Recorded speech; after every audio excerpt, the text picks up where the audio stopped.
Hello, this is Lisa Gabrielle, and this is Digital Imaging Online. And in this video, I am going to cover the last two pages, which is pages 3 and 4 of your handout on how to make a book using Bridge.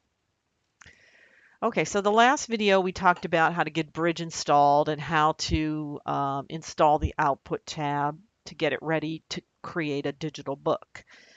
Now we're going to actually delve in and start creating the book, assuming that you have your bridge all set up and ready to go. So I'm going to go ahead and jump into Bridge here. And what's important here in Bridge is that you have it set up properly, and you have all the parameters that are required to make the book come out like the example that I showed early on, where you have on each page you have two images set up side by side showing the original and the corrected version. You also have a page number and it applies a watermark. So we're going to do all of those things using Bridge all at once. It's kind of like an automated feature. Yes, I know you're probably saying thank goodness. Because the setup is not necessarily as automated as I'd like. Okay, so here along the edge, I have my folder tab showing, and like I showed you in the last video, you want to drill in to your desktop to the folder that is housing all of the images that you've corrected for this project. So here I have 20 images. You can kind of see them across the bottom here. I'll just kind of scroll back and forth. These are my 20 images and I've got them all labeled properly. So I'm ready to go. I also have my output tab up here. And when my output tab is selected, I have the option for PDF over here. Okay. So you're going to click on PDF. And what I have done is I've given you a handout. I'm going to go ahead and open my window here so we can see a little bit more here. I'm going to go back to the handout.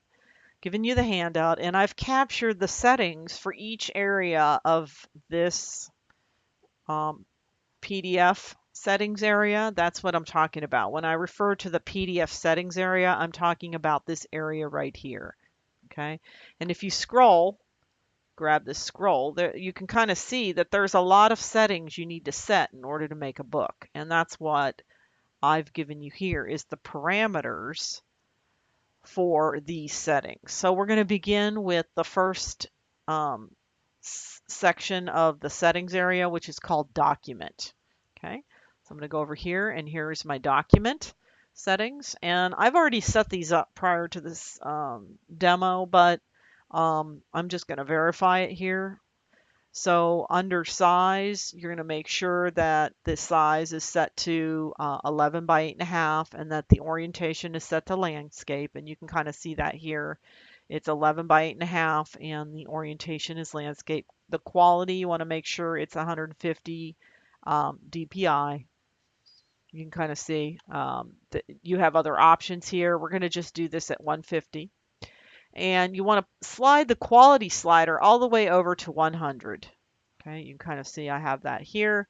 And then pull down to white because you want to work on a white background. Okay, so let's go back to Bridge here. And you can see I've got a white background. Okay.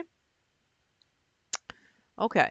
The next thing you're going to want to do is set the settings in the layout area. And that's this particular window right here. And going back to my handout, these are the settings that you're going to need to set. Now, if you want to print out this handout, that's absolutely fine. That way you can have it in front of you. But you can kind of see we're gonna use a 2-column, 1-row layout here. And if you go to look here, we've got 2 columns and 1 row across. Okay, so that's going to set up that layout format. So let's go back to Bridge and we're going to do a 2 and a 1, and then you're going to need to put these margins in and in these areas. So the top, bottom, left, and right, you're going to need to have these margins here, and you're going to need to have this information in the horizontal area. And all of that is back here in your handout. See, I've got all this. The other thing you're going to make sure that you check is the rotate for best fit. Make sure that's checked. Make sure everything else is unchecked. You can kind of see here in Bridge, whoops, that I have that set up. I have that clicked here, and I've got all those settings in there. So basically, it's no different than what you do when you follow your textbook. It tells you what to put in the fields, and you put it in, and it works. That's basically what you're doing here with this handout. I tell you what to put in, you put it in, and it works. Okay. The overlay area. Okay, let's go back to Bridge here. Scroll down here a little bit. In the overlay area, you're going to want to make sure you check file name, but turn off extension. You don't want an extension. Okay, so it's just going to basically give you a file name, and what that's in reference to is this right here. It's going to give you this file name, but it's not going to say .jpeg. It's just going to say the name of the file. Okay. All right, and we're just going to set the parameters for the font that's going to be used to set that copy. We're also going to pull down under page number to place on footer. Okay, and I have that in the handout here. It says place on footer. Now it's going to give you a message when you do this, something about do you want to add a footer, and you want to just go ahead and say yes or okay it. Okay, so you'll put this information in, and it'll also check the footer information. So when you pull this down to place a footer, this information will automatically be populated. Okay, so if we go back here, you'll see I pull down and I input that information, and then if you scroll down just slightly, you'll see that now the add a footer is checked and all that information is placed in there. We are not doing a header, so you can skip this field here. The next field we're going to use is the watermark field. So I'm going to go ahead and scroll down. We're not using the playback field settings here. And if we go back to my handout, I've got this information here for the watermarks. You're going to turn on a watermark, but you're going to insert an image because you've created that watermark prior to this step here. And over here, there is a button. You're going to click this button. You will need to browse out to your watermark PSD file and link to it here. So you'll click this, and then you'll go out to your computer and find that watermark.psd file, and it'll put the path in here. Okay. Now this information down here is going to determine how your watermark looks on your individual images. And if you go back and look at my example here, this is probably the best one. I've got it kind of tinted back to where it's sort of low opacity, so that it sort of is there, but it's not too dominant and doesn't overpower each image.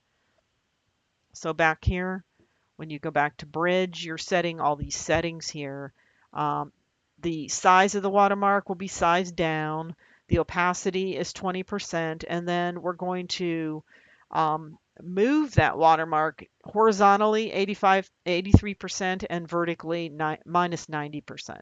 Okay, and what that's going to do is actually position the watermark in the lower right-hand corner. Okay, and if you set up the file properly, based on a 3 by 3 inch size file, then it should look exactly like mine. Okay, it should sit right here in the lower right hand corner, tuck right up to the edge of the image. You can kind of see that it's doing that on all of these as I scroll through here. Some of them are a little hard to see when there's a texture in the way, but they're still there. There, you can kind of see that. Okay. All right. So once you get all these settings in here, all right, you're ready to go.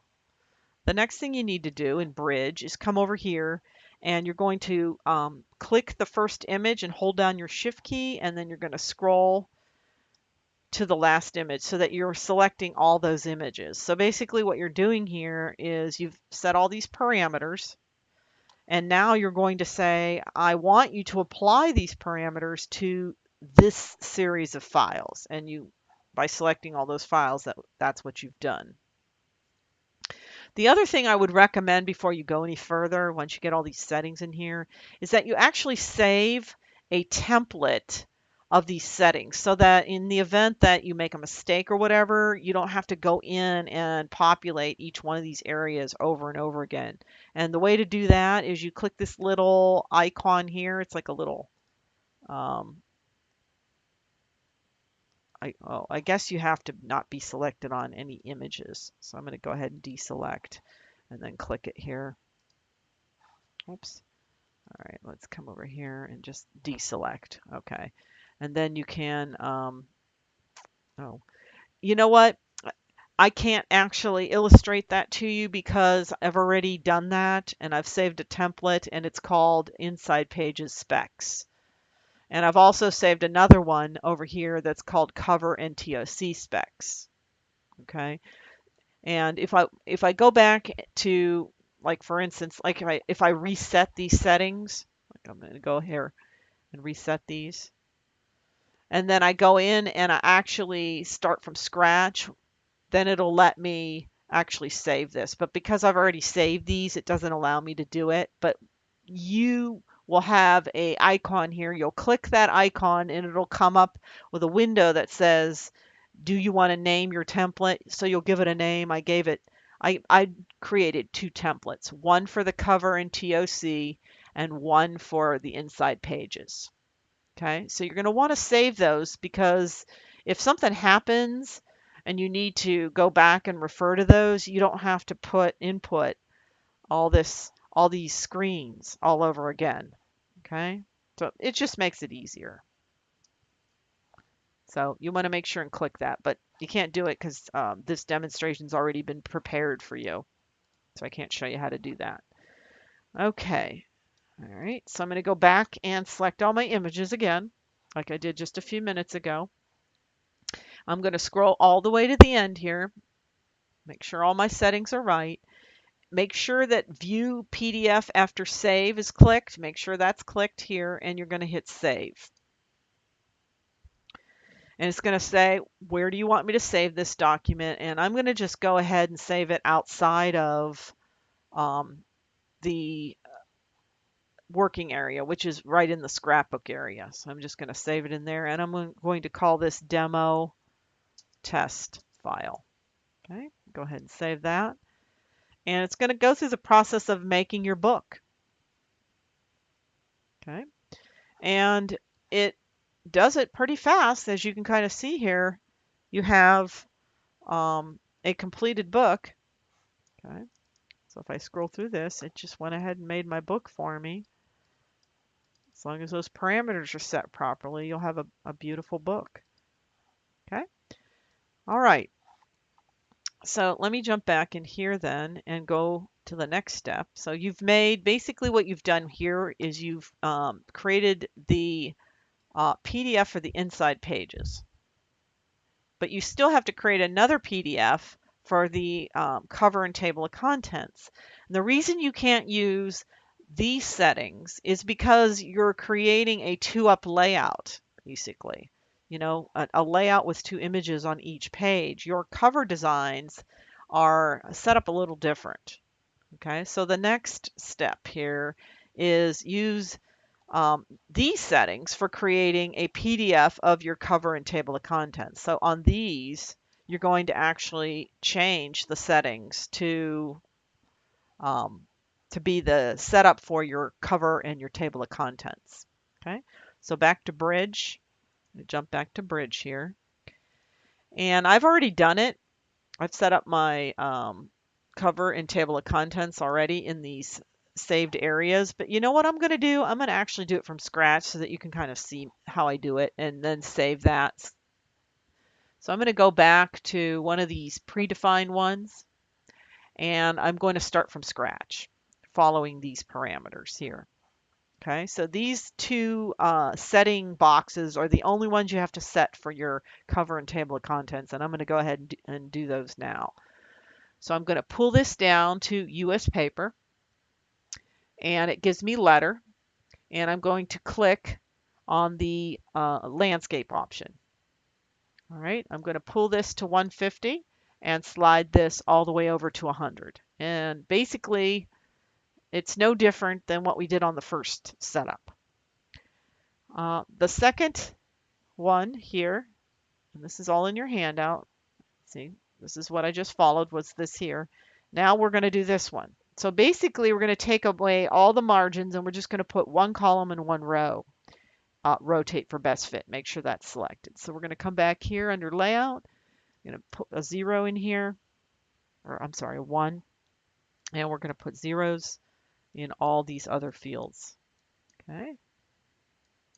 And we're going to make sure that says rotate for best fit and repeat one photo per page is turned off. Okay. We're also going to make sure that we don't have any overlays. We're going to turn that off. We're going to make sure headers turned off. We don't need any footers for this. We're going to make sure that's turned off. And we're not using a watermark. Okay, so make sure everything else is turned off except for document and layout. Now this is what I was talking about before. We didn't get this before because I'd already saved, but once you set these up, if you click this little button here, it gives you this new template name, and then you can call this cover and TOC design. Okay, and you can hit create. And now what it does over here is it actually saves it. So these two windows, so if you want to go back and redo your inside pages, you can select inside pages and it'll bring up all the settings for the inside pages. Okay, see, these are all the settings we just did a few minutes ago. And now we're working on the cover, so I'm going to go ahead, cover and TOC design, and now it saves the settings for that. And that's what I was trying to show you on the last little demo, but because I'd already done it, it didn't show up.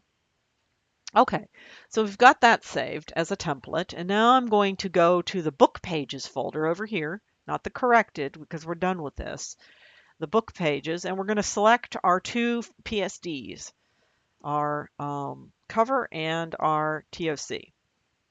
And we're going to make sure that View PDF after Save is selected, so let's hit Save. And I'm going to call this Demo Cover. And hit Save. Okay. And it should open it straight up here in Acrobat. So now in Acrobat, you should have two files open.